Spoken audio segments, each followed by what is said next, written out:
Hey everyone! Have you ever noticed how someone pulling in, say, 200 grand a year can still feel completely broke and stressed out of their mind, while someone making 70,000 is just totally free?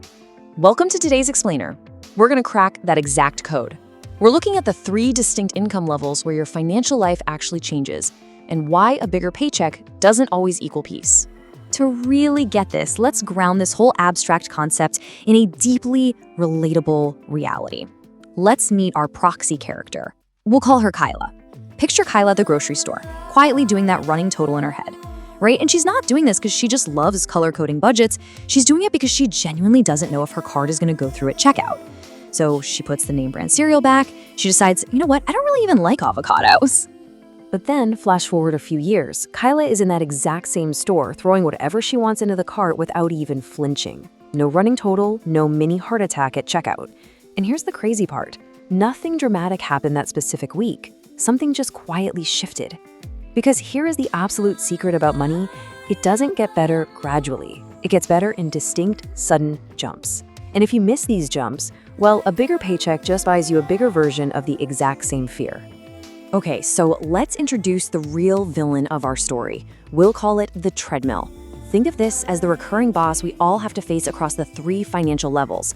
The treadmill quietly speeds up your lifestyle and your expenses while making you feel like you are literally just running in place. So let's break down how we actually beat it.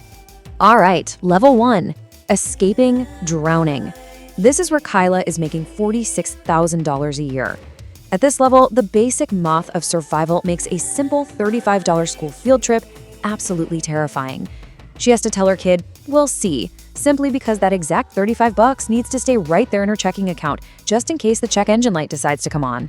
That right there is the drowning line, and Kyla is definitely not alone here. According to the Federal Reserve's own survey, only 63% of American adults can actually cover a surprise $400 expense using cash. But what's genuinely terrifying is this 13% slice. That is 1 in 8 people who cannot cover a $400 emergency by any means. Period.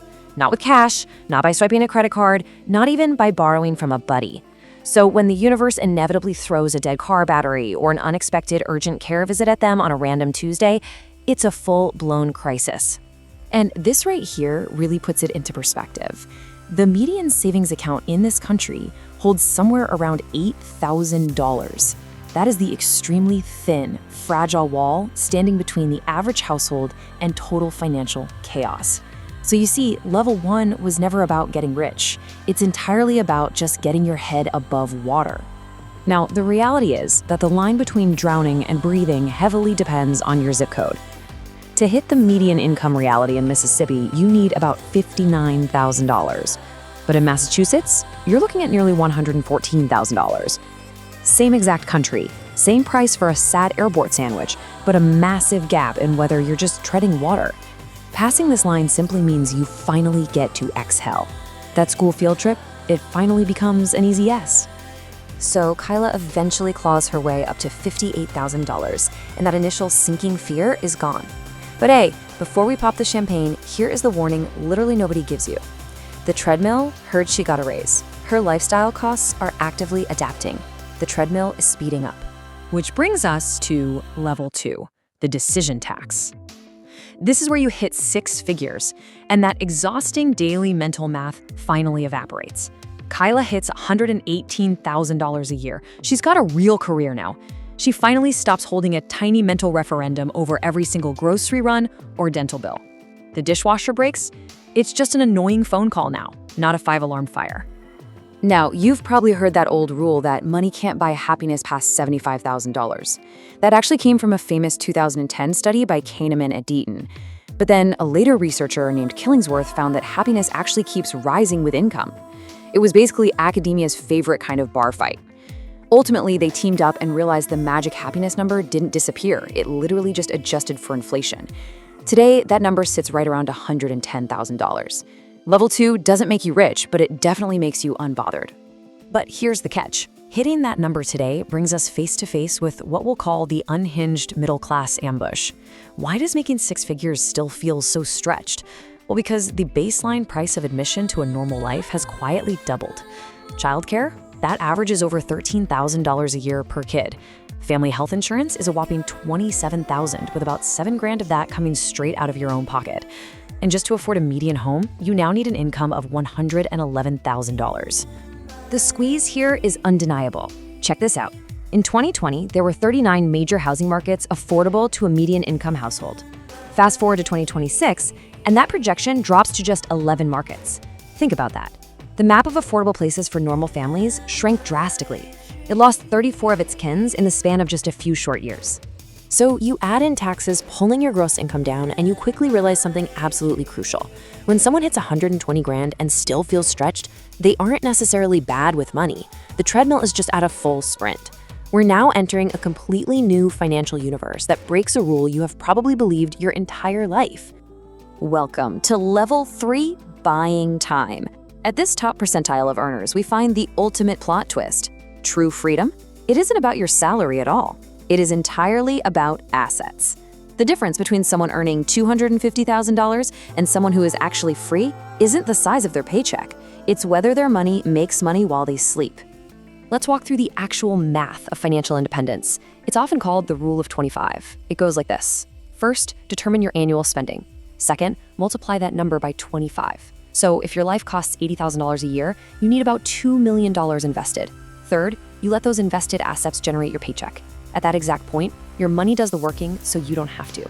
To put that into perspective, consider the massive wealth gap over a recent 5-year period.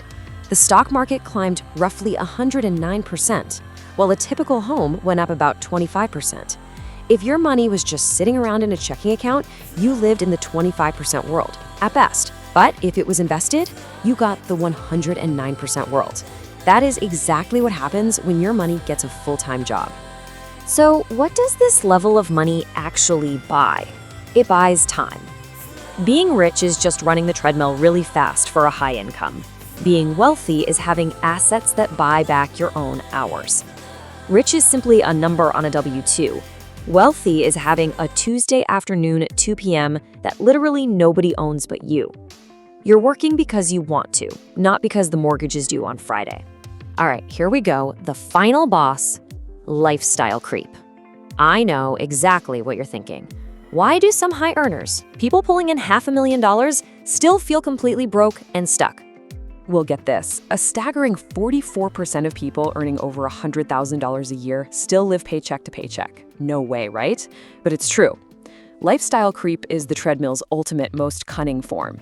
It destroys wealth by quietly reclassifying luxuries, like a much nicer car or a bigger house, into absolute requirements. You might earn 3 times what you used to, but you feel exactly as broke. So the ultimate takeaway of this explainer is right here.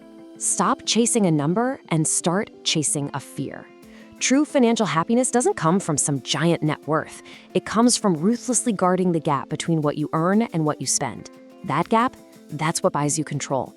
A disciplined household making $70,000 can genuinely feel freer than a chaotic one making $200,000. That's just drowning in shiny new payments. Which brings us right back to Kyla at the grocery store, quietly reaching for the good coffee and the avocados with absolute confidence. The fear is just gone. So I want to leave you with a provocative question to think about.